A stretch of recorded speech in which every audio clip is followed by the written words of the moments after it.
Hello and welcome to another episode of Soul Nectar Show, that show where we talk about all things essence, where we gather around the campfire and we share our stories of connection to that which is bigger than us, to the great mystery beyond the veil, and all the little synchronistic steps that lead us on our life's journey of what we're here to discover, explore, and learn in our soul's curriculum. I'm your host, Carrie Hummingbird, and I love to have these conversations with amazing people that I find out there in the world who are doing great work and have podcasts of their own or books or other things that really can help us learn more about ourselves by listening to what they have to say. And I like to learn from you too. So if you want to have community to take your journey, your soul's curriculum exploration, reach out to me and we'll have a conversation. You can book a time at kerrihummingbird.com, Kerri, hummingbird.com. And today's guest on Soul Nectar Show is Marina Buksov. Welcome, Marina. Welcome to the show. Hi, Carrie. Thank you. I'm glad you're here. So she's also called Dr. Marina Book, and at RawFork.com, which is her business. She's a registered doctor of pharmacy, a health coach and nutritionist, a clinical herbalist, and a lifelong learner of the healing arts. Marina offers educational webinars with Radicle Herbs and is a wellness writer for Jejune Magazine. So she uses her multidisciplinary background to educate patients about the least invasive and most natural methods for healing the spirit, mind, and body. Her truly holistic approach helps women embody the best versions of themselves and lovingly celebrate the skin they're in. So lots of things to learn about Marina. And it looks like you have a husband and a toddler today as well. So that is powerful. Moms unite on health and wellness. So tell me a little bit, Marina, about your journey. What's your journey been like to where you are today? How did you start awakening to pursuing all of this studies that you've been doing? Yeah, I think once you are in the healing arts, you're always just going to keep learning. It just never ends. And you just go down the rabbit hole and you keep going, going, going to try to figure out the root, the source, the cause of all of our health issues. What is it? How do we address that source in order to prevent health problems from occurring, in order to heal, in order to actually figure out that we're all connected in these journeys in one way or another. And it's really like, I just find it's a spectrum. Health is not a destination.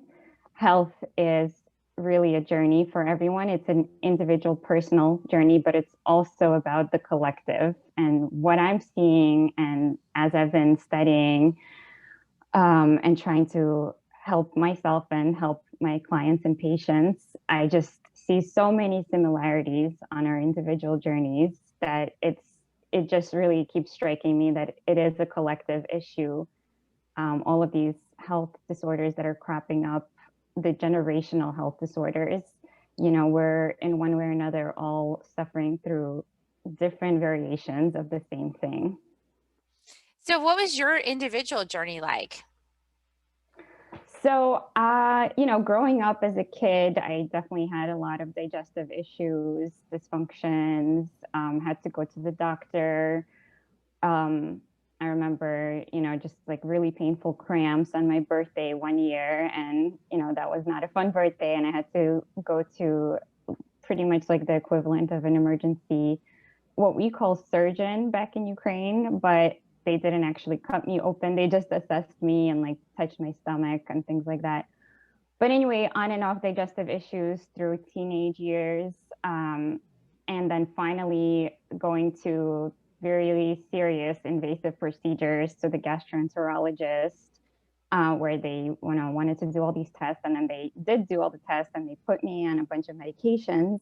And what my mission really became is to help other people that are suffering from things like me to not have to go through all the invasive stuff and to address some very simple holistic stuff first before going through extremes, because I found my personal journey to be very, very extreme. So after the whole digestive thing was compiling all these meds, all these doctors, one thing that really ended up helping me was my pediatrician suggesting a different way of eating.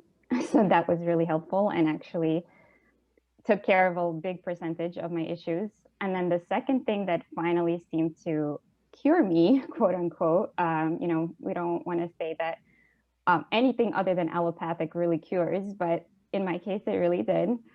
So I actually ended up going to a Chinese medicine doctor. And after a few rounds of different tea concoctions, I actually felt 100% better from the symptom that I came with and the symptom that none of the doctors, with all their invasive testing, with all my crazy reactions to their testing, could figure out.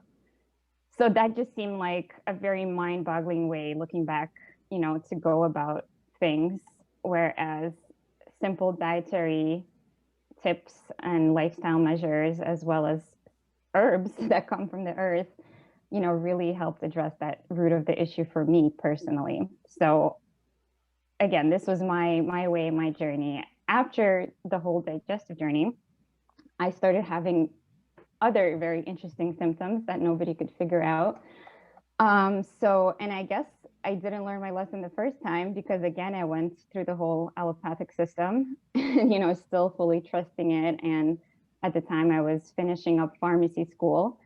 So, here I am trying to get trained in the pretty much allopathic Western model, thinking that I'm going to be helping patients and helping myself and my family with all this knowledge that I'm acquiring. And so again, I come down like this very interesting symptomology, and my eyes are just nonstop tearing. They're just tearing. And this is my last year of pharmacy school. I am trying to figure out what I'm going to do for the rest of my life. I'm figuring out that I actually am disillusioned, and it's actually maybe not the career choice for me. After all the schooling, after loving the learning and the knowledge that I got from it, imagining myself out in the real world with this degree just seems impossible. It's just like all the different paths, all the different rotations, all the interviews that I was going on to see where I fit in, just nothing fit. And then my eyes are tearing. So through all the interviews, I'm going in there. Other people are like wearing makeup, looking professional, and I'm like just crying on all the interviews. So I didn't really put two and two together, the fact that maybe my body and my soul is trying to tell me something with these symptoms in this particular juncture in my life and trying to tell me to do something different. So I just keep going on this, journey to heal again. So let me go to this doctor, to that doctor. Meanwhile, going to like 5 or 10, I don't even remember, at least 5 different eye specialists. Nobody could figure out that it's not allergies. They keep on throwing like drops at me. It's not just excess, water discharge. Actually, a person who I think was just graduating or just starting to practice finally figures out that it's my tear ducts are a bit stuck. So like they're clogged up. They're not letting my tears go down their natural pathways, and that's why they're coming outside. So after a relatively simple like depuncturing procedure in the office, followed by steroidal drops, one side of my face clears up and the second one persists and nothing works for it. And so my left side is just still all these symptoms: swollen eyes, big puffy red, constant like type of inflammation and conjunctivitis reactions, pretty consistently. And, I feel terrible because I am vain. I'm trying to look good. I'm trying to be like a newly graduated pharmacist going out into the world. And again, all these interviews that are very, very stressful back to back, flying to conferences to try to secure like very fancy positions and fellowships.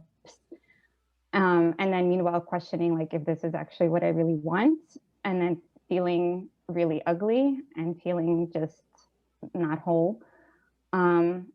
Anyway, so finally, I actually tried to go to the Chinese doctor, the same one that healed me. And then after that, anyway, so let me finish with him. So first I seek him out because he has helped me with my first big issue. I had like, besides my digestive like cramps and pains, I also had like unexplained burping that nobody could figure out. And later on, I also feel like the burping was my body rejecting something that I was putting in. It didn't want it to go down. So maybe it didn't want pharmacy school to go down. I don't know, but it was definitely reacting and telling me something. But anyway, now this eye issue came up, telling me probably the same thing.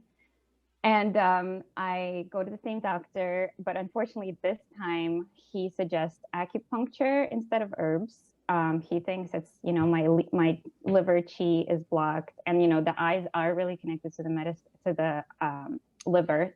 Your liver is expressed through your eyes in Chinese medicine. So he starts saying, you know, the liver is also where you hold a lot of your anger in Chinese medicine. So perhaps I was frustrated, I was angry, you know, maybe I was angry that I'm going to be a pharmacist and I didn't want to be, I don't know. So I get what he was trying to do, and he was trying to free up my chi channel so that my eye could unblock itself and heal itself. However, because this is such a sensitive area, he ended up puncturing one of my blood vessels around it, because he went pretty close to the eye in addition to assessing the other more distal chi points. So I end up with a huge black eye, and I just can't picture trying to go through that again. And at this point, I'm already a newly practicing pharmacist in a pharmacy. So I have to show up to work with a black eye, and it takes a while to heal. And, you know, there's a lot of questions. I also got out of a 6-year relationship. And I'm just like going through hell. And so I'm just like, you know, I can't be also now showing up to places with black eye. It needs to heal. It can't be like triggered like that again. So I'm like, okay, so I can't trust him anymore. So now I'm like, maybe somebody recommended to me another energy healer, energy worker. So I end up going to her, and she charges me an arm and a leg. And I stay with her anyway because, you know, I want to believe that she has the answers and she can heal me. And I end up going to only like a couple of sessions in real life with her, and then she moves. So we continue our work long distance. I mean, now during Corona, everybody can imagine that it's fine. It's Zoom or it's phone calls, still fine. But, you know, I guess I felt like I really needed the intimate human connection, or maybe she just couldn't help me. But I just felt like the sessions were just very repetitive, and I'm not seeing like results, but it's like, okay, I'm hanging by a thread. But after almost a year of seeing her twice a week, and again, a lot of money is going to these sessions that I'm making now as a pharmacist, which is good that I can afford it, but it's like more than I'm paying for rent. So it's crazy. And so I end up one time close to the end of a year of working together, I wake up with a crazy eye inflammation and infection. So I just said, you know what, I can't do this. You know, she also didn't help me. You know, I don't know what to do now. Now I have to go back to allopathic, maybe just have them because I was recommended several times to go to a surgeon for a consult, and I refused because I know what a surgeon's going to say. Just, yeah, let's put something in it. Let's cut something. So I was really avoiding that conversation. But this time I'm like, well, nothing is helping me. Even though I just went to 2 people, I decided nothing is helping. So I'm going to go to the allopathic route again. So I go to the surgeon. He says, or maybe I had already had one consult, and he said, listen, if you can live with this, like just leave it.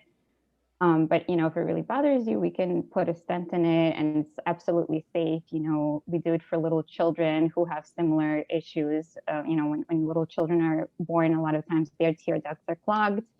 But because they are newborns and everything is so flexible and malleable, you know, a massage is really, really helpful. So all you have to do for babies is that. But whatever, in extreme cases, they do the invasive stuff too. And it's, you know, it heals. So I try to get the statistics for how successful is this in people my age. So apparently I'm really unique, and people don't usually get it in my age. People usually get it when they're elderly. Usually women after 50s or after menopause also start to get these kind of issues, but I got it really early. and nobody could figure it out because I'm generally healthy otherwise. So we don't know why it's happening, but basically the only way to fix it is to put a stent in through the Western model. And the next step, if that doesn't work, is to drill a hole inside the skull for an alternate path for the tears to travel. And it just seems like, as I'm saying this, such a minute problem. And I mean, I know other people have such much worse problems and are in, you know, their deathbed, and now from Corona, so many tragic deaths and horrible symptoms that people are experiencing. But at that point, it felt like a really big deal to me to have this, you know, blighting imperfection when I'm just starting out in my career. I'm looking for a new romantic relationship. I'm trying to build my life, also hoping to have a family.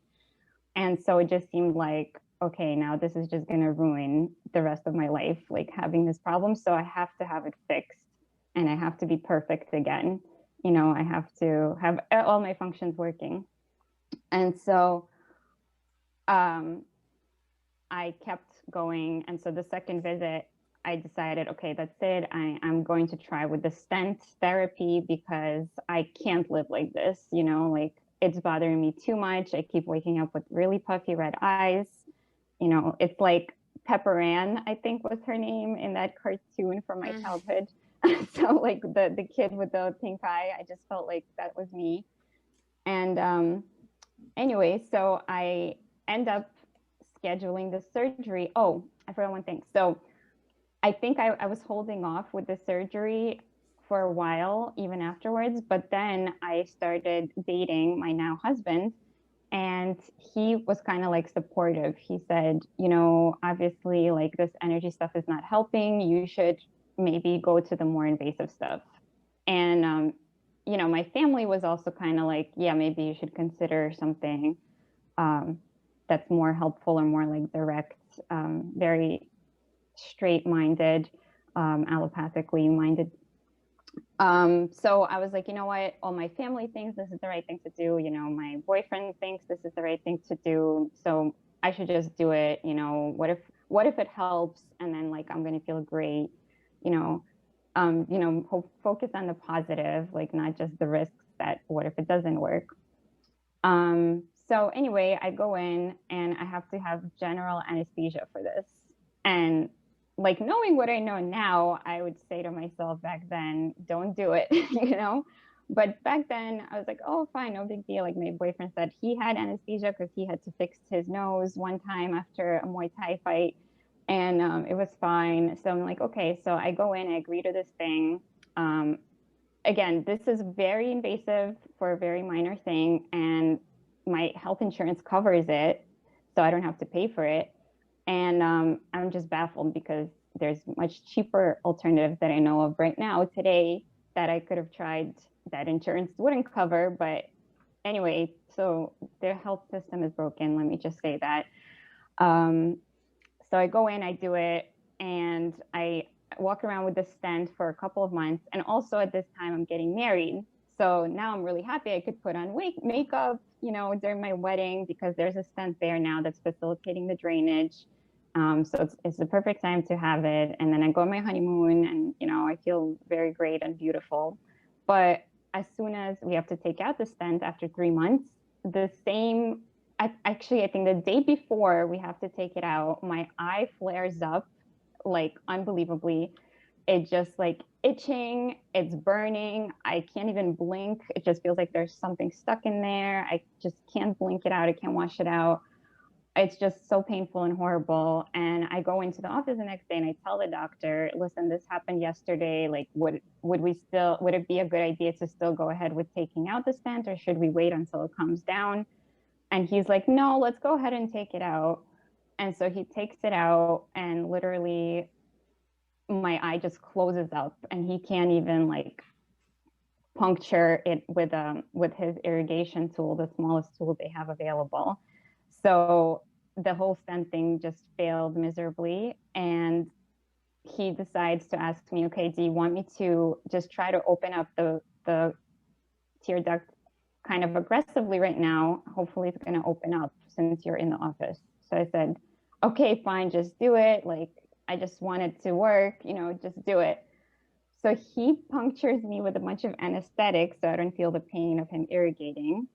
And he punctures one of my blood vessels, just like the Chinese acupuncturist did. Well, while he's doing the anesthetic, so it doesn't hurt me. And so now I'm just like so upset, crying. I have to go into work because I scheduled the procedure right before I had to go into work for some reason, thinking I'm just going to walk out of there. The secretary hands me huge, like black glasses, you know, and I'm just crying on the phone to my boss that I can't come in that day. Like, you know, you have to find someone to cover. And I work in an independent, and it's very hard to find coverage last minute, especially. But I'm just like, I'm not going into work again with this black eye. Find somebody. I can't. I'm crying on the phone uncontrollably. I can't even speak. And that's it. I have another black eye. All the systems have failed me. You know, I don't know what to do anymore. And so I go, in between this, I also went to some other specialists that just basically had me go on long-term steroidal therapy into my eyes. And steroids are known to raise intraocular pressure. So they ended up checking me a lot and seeing that actually my pressure is increasing. So now I have to go on other anti-glaucoma drops in addition to the steroidal drops, because we can't stop the steroidal drops. We have to keep going because otherwise your inflammation will not go away. So now I'm like doing polypharmacy on myself. Anyway, so after the whole surgery failed and the stent failed and the steroids failed, I just said, you know, I'm not going to go back on the steroids. Like, I think I tapered myself down to a maintenance dose of 1 drop a day just to keep the inflammation kind of down. But I didn't take any of the anti-glaucoma drugs.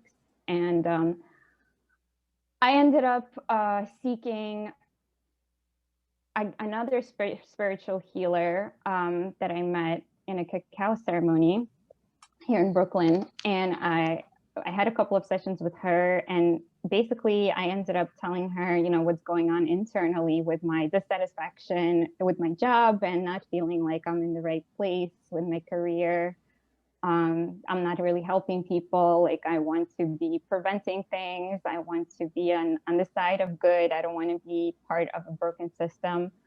And she says, well, why don't you look into alternative pharmacy, like maybe an herb shop? She said, actually, I know a great herb shop, and I think they're going out of business, and maybe you can consider buying them and run your, you know, your pharmacy another way. And so I said, you know what? Yeah, I think what I'm scared of is just dropping everything that I've worked so hard for, you know, just dropping it completely out the window and going a completely different direction. I was like, I want to salvage something. So having a combination of like what I studied and what I know and using it a different way was really appealing to me. So I was like, you know what? Yeah, maybe I should stay in health, but in a different direction. So I checked out the herb shop, and I'm actually here right now at the herb shop. Anyway, I check it out. It actually has already been sold to the new owner, and I meet him and he's great. And I ask him if I could intern at the shop. And I say, you know, I'm a pharmacist, but I really want to learn like new different ways and learn the old traditional ways and herbalism. And, you know, we were taught just a snippet of it in pharmacy school saying like these drugs come from these plants, blah, blah, blah. And now there's synthetic versions of that and just a single isolated ingredient. So I did kind of know that our current medical model is based on plants, but I wanted to dive deeper. So he agreed, and I became the shop's first intern. And then as I was coming in here, I had some great mentors. I had an herbalist, a couple of herbalists that I was with while I was interning that were teaching me about the plants we had on the shelf and just really inspiring me. And basically they encouraged me to continue in a more formal education. And so I went to the school Arbor Vitae in New York, which is the School of Traditional Herbalism. It's about 4 or 5 years old right now. So I was, I think, their third years after inauguration. I was their third year class. And I ended up completing all 3 years. I was going there part-time because I was still working. And then during that time, I also got pregnant. And that was fun, like just going also there, taking my baby there sometimes. So I did it. I completed 3 years. And my first day of going to herb school, I think I stopped my steroidal drops like that week. I decided that's it. I'm tapering off completely, and I'm just gonna not rely on the drops. And the herbalist at the shop here, he made me this ghee with infused golden seal, and he said maybe you can use this. And then he also suggested eye bright. So in order for me to get off the steroids, I transitioned to just using the ghee with golden seal once a day. And so the first day of herb school, I still showed up with like my puffy eyes because I just tapered off, and I had an inflammatory kickback going on. And I felt really self-conscious again, but I just kept going. And over the years, my eye just got better and better. I can't say it's completely 100% healed even today, but I don't have to take any steroids. I don't have to go into any invasive methods. And I just use my herbal skills. I actually stopped putting in the ghee altogether as well. So it improved, so much. And I don't even have to do the stuff that I was doing and still feeling bad. So at this point, I feel like, I've accepted it. It's going to be a lifelong coping thing. I still can't wear makeup, I still can't do things that I felt was so important at one time, but it just feels so empowering to know that I can take care of myself by myself. Like it was nice that I got the knowledge and the mentors, but I could use that knowledge by myself. I don't need to go in and rely on somebody else's knowledge. So herbalism, what I found is it's really like a medicine of the people for the people. So everybody can learn to identify plants and actually go outside and harvest them or forage them or grow them. They don't have to go out and get a prescription and then get somebody to diagnose something and then have their insurance pay for it or not, because it's free and accessible and growing. And without plants, we wouldn't be alive. So it's not a matter of do we need plants or not? Yes, we do. We need plants. We eat plants, we ingest plants, and we also can use them for medicine. Plants don't need us. They're fine without us, but we do need them. So it was just such a beautiful journey to figure out the whole, meaning of just the world and the existence. And I just love herbalism, and it just taught me so much more than what herb is for what. It taught me just a way of being. Yeah, it's really beautiful. Gosh, I'm sure many people can resonate with you right now in terms of having that life challenge that they don't know how to handle, how to fix, how to remedy, and they have to just keep moving forward and try to find some way of resolving it, right? So, and here you are, like you're still in process with understanding like why this happened for your body. It sounds like a lot of different levels, right? It sounds like there was a lot of different factors. It's one of the things that I found is really interesting about illness and disease is how it's actually at all levels. It's like emotional, spiritual, mental, physical, and it's like you got to track all these different levels in order to find your solution, to cope or to remedy it completely. Yeah, absolutely. That's exactly what I meant by going down the rabbit hole. Yeah. So it's just like uncovering all the layers, like first focusing purely on the physical, just symptoms, the body physiology, anatomy, chemistry that's going on, biochemistry. Let's try to give this for that. You're lacking this, so let's give you extra that, or you have too much of this, so let's block it. That's how medications work, prescription. medications. But plants don't work that way. They give you the building blocks and the tools so your body can regulate itself. Our body strives for balance, you know, homeostasis. That is what health is all about. Your body has that internal regulating machinery. So it's not that your body is a machine that you can go in and fix things, but it's already such a beautifully designed machine that meddling with it actually makes matters worse.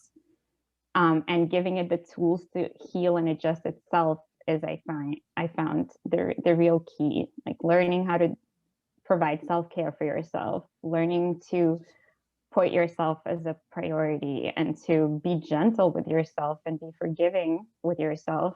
Also figuring out like that emotional level. You know, there's theories that all the physical manifestations arise from our emotional level, which is the deeper, you know, peeling back the onion layers.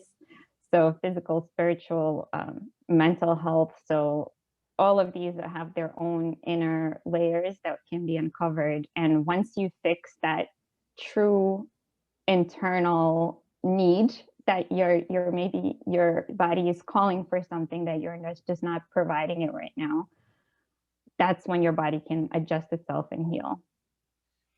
Yeah, and there's lots of tools for gaining access into understanding what's happening for you, right? Like I love Chinese medicine you mentioned, I think is beautiful in the fact that it knows different functions like emotional, cognitive functions of different organs, which in Western ideology, we're not really taught about that. So, you know, knowing what the liver's function is and knowing it processes anger and things like that, you know, I've definitely had my path with the liver because that's, you know, it's kind of like also understanding your astrology, it's understanding your human design and understanding like how all of your gene keys and everything that you're here exploring in this physical incarnation is like it's all related for you. So, and because nobody's the same, everybody has different, you know, incarnation goals, everybody has a different soul's curriculum. So it's not like you can just like write a book for all people. It's kind of like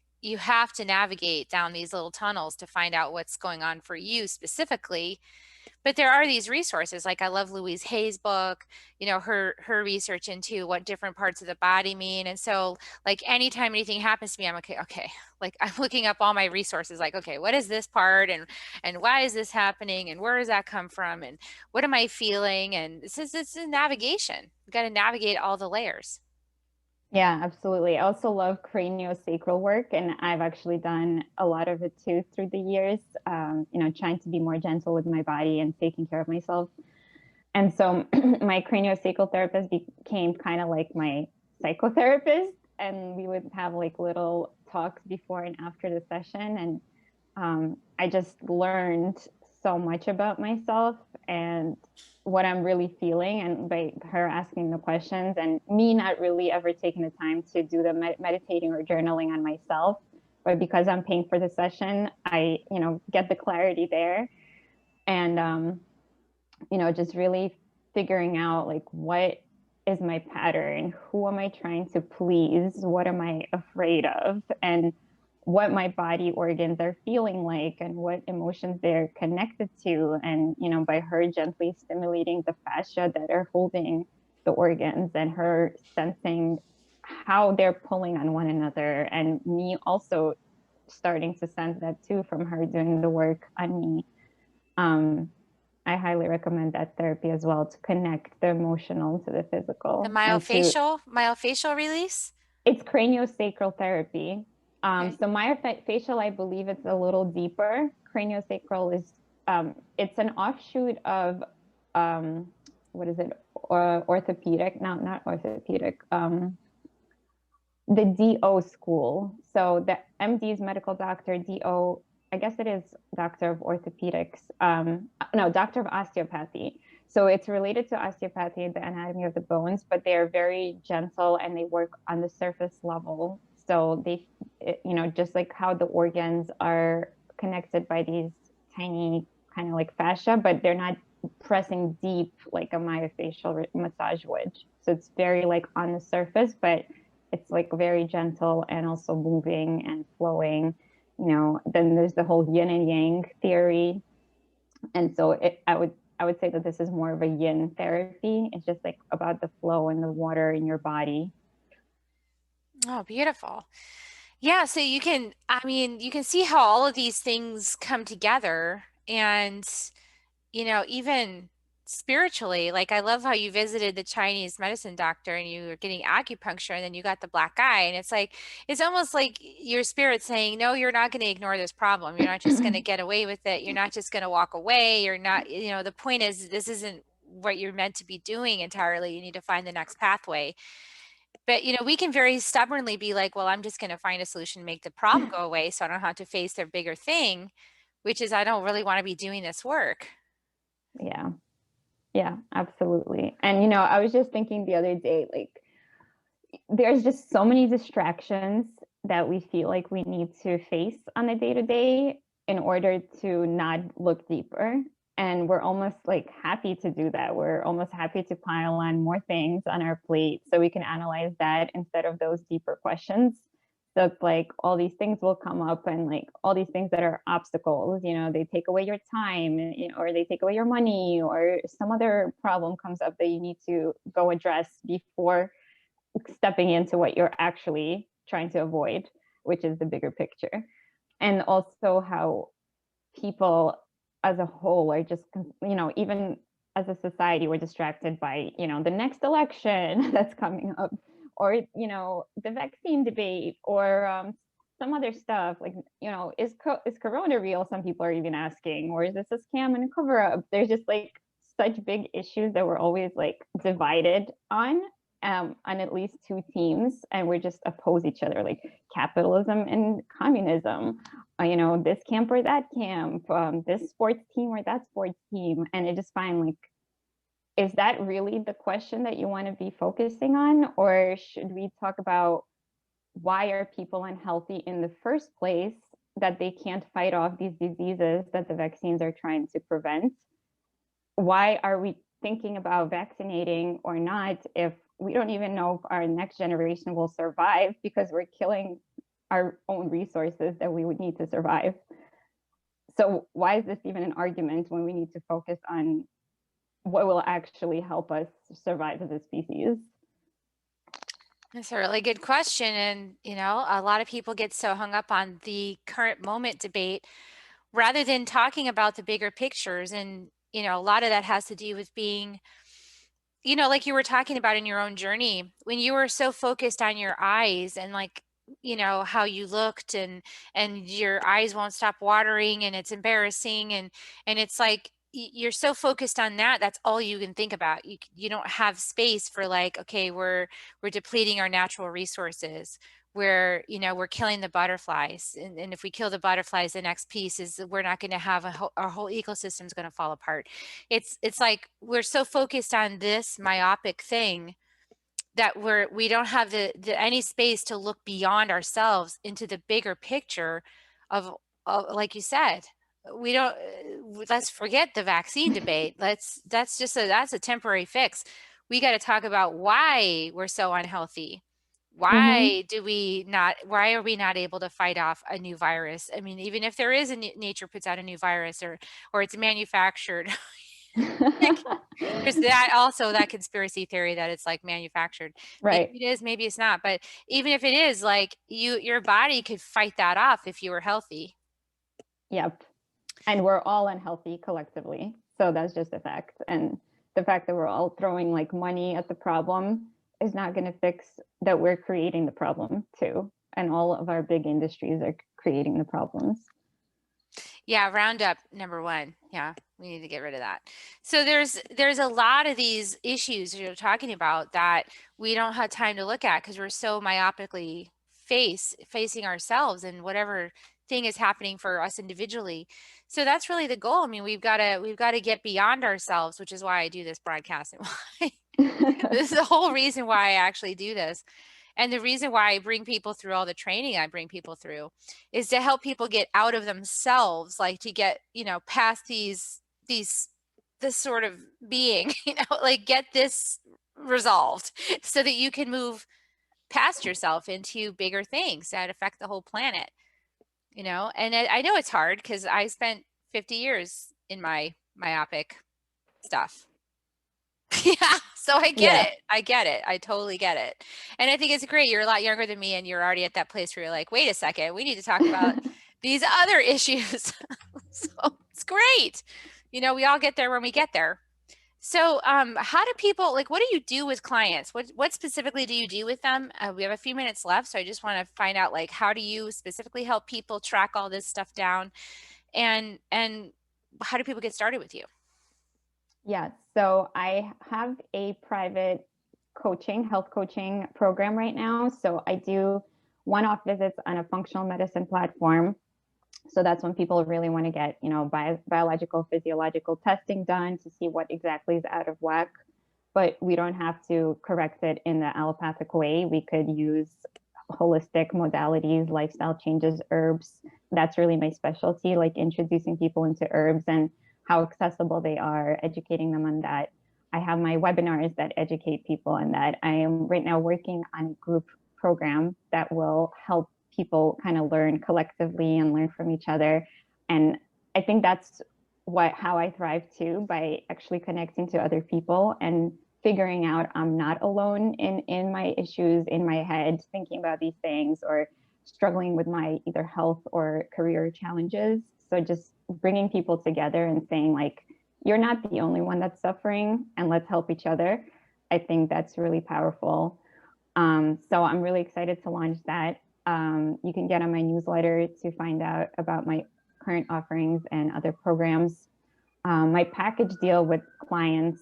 So if people really want to work with me, I really suggest more than just one visit. It won't really help if we're not accountable to each other and showing up for each other. And I'm just really there as a guide to support you and meet you wherever you are and assess how ready you are as to what direction we want to take the session. If somebody's just willing to accept the physiological changes, we go there. Some people might be more open to herbal medicine than others. Other people, love supplements. Some people love just diet stuff. Other people are really into meditation or breath work, which is just like all different tools that I'm trained in and that I allow my patients to also learn from and benefit from, depending on what would be most helpful and what they're also accepting. Because if they don't believe in flower essences, they might work for them even if they don't believe, but they probably won't go out and buy it, or they won't even take it because they just no, are just dead set on that belief that it won't work. So we want to work with them, meet them where they are, suggest things that are attainable for them and they're actually able to implement. Otherwise, they're just going to give up and just think, just like me, giving up on all these practitioners and looking for the next one that will be their guru. So I think that's what I try to do, just be accountable for the person, to show up for themselves, to meet them where they are, to give them the tools that I know from personal experience that they do work, and just help them implement them as what works with their lifestyle and their time availability, and because there's some prep work involved in some things, and yeah, just support them through whatever their healing path is. Awesome. Well, thank you so much for coming on the show and sharing your story and how you were able to work your way through that. I'm sure people will have some points of commonality with how you described your story, and it's good to know that I like that you're sitting right in the shop that you were thinking about going to, and here you are doing it. You made the Yeah. change. You were courageous. You took the leap, and you're following your heart, following this new path. That's great. So thanks for coming on. And you also have a podcast that I was on. And Yes. Yeah. And I also learned so much. You said, I'm so much younger, but I have things figured out. I learned so much from my guests like yourself, and just like integrating everything that they're saying. And I love hearing their journeys, their stories as well. And I think that's the most powerful way to learn. yeah, sharing stories. Yeah, the podcasting is such a great way to learn right now. So definitely I'll put a link to Marina's podcast in the show notes so you guys can check that out as well. And I'll put a link to your website, and just encourage everybody out there, if you found this helpful, if you know somebody who's also struggling with some physical symptoms that just won't seem to go away, and they're caught in this struggle between, do I go the Western model or is there a different way? Refer them to this podcast. Maybe they'll get some insight and some encouragement to keep expanding and keep looking for a solution. And in the meantime, give us a rating on iTunes or YouTube, wherever you found us, so we can reach more people. That's how the engines work. They like those little likes. So if you give us a like and a comment, it will really help us to get out there more. Appreciate you. And for now, we're going to give kisses. Would you like to help me give everybody kisses, Marina? I would love that. Okay, here come the kisses, everybody.